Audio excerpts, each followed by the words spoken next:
I'm Anil Kumar. Welcome to my series on domain and range. We are discussing domain range for all basic functions. Now let's look into square root function. What is true about domain and range of square root function? 4 options are given to you. You can pause the video and answer this question. Now let's look into square root function and then we are going to answer this particular question. Square root function is in quadrant 1. So as x value increases, y also increases as shown here. So domain and range both have restrictions. So amongst these 4 options, which is domain and range has no restrictions, domain can have restriction, range can have restriction. Option D is both domain and range has restrictions, which is the right option. Now let's look into transformed square root function, right? So that's the parent function. Now here is the next question. We'll look into domain and range of square root of x minus 5. To get to the solution, it's good to sketch the function once again. When we say minus 5, it means at x equals to 5, this function is going to be 0, right? So basically the function is translated 5 units to the right and it will be kind of like this, right? Where this position is 5.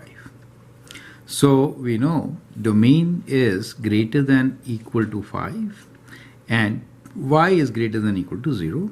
Option A is the right option. Correct? Next function here is 2 minus square root of x minus 5. Now let us try to sketch this function just as we did the earlier one. So let's start from square root part. So let us say this is your square root x function. In that case, what is going to be the transformation? Now this minus over here indicates what? This minus indicates that it is going to be reflected on the x-axis. So the function will be kind of like this. Now, what is the effect of minus 5 and 2? Minus 5 means you have to move 5 units to the right and 2 means 2 units upright. So kind of like this. So the function will now be like this. So that becomes the final function. You can see that domain is greater than equal to 5 and range is less than equal to 2, right? So that minus indicates less than equal to. So wherever we have this greater than equal to 5 and less than equal to 2, option B is the right option. Correct? Now I hope you got good practice with this. Here is the last question, which is the test question for you. I would like you to pause the video, copy the question, and then answer.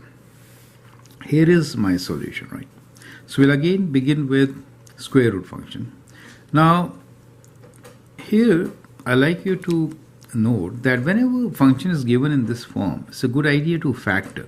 So we can rewrite this function as y equals to 3 square root of, let me factor minus, so we get x minus 5 within the brackets. Do you see that? And this is minus 2.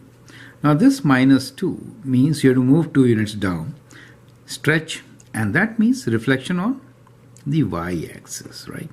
So basically the function which is kind of like this will now get, because of this, reflected on y-axis. So it will be like this. So this is square root of minus x. Now once you do the translations and vertical stretch and all, 2 important translations here are right 5 units and 2 units down. So we have to move right 5 units and 2 units down. So somewhere like this will be our function, right? So this is right 5 units and that is minus 2.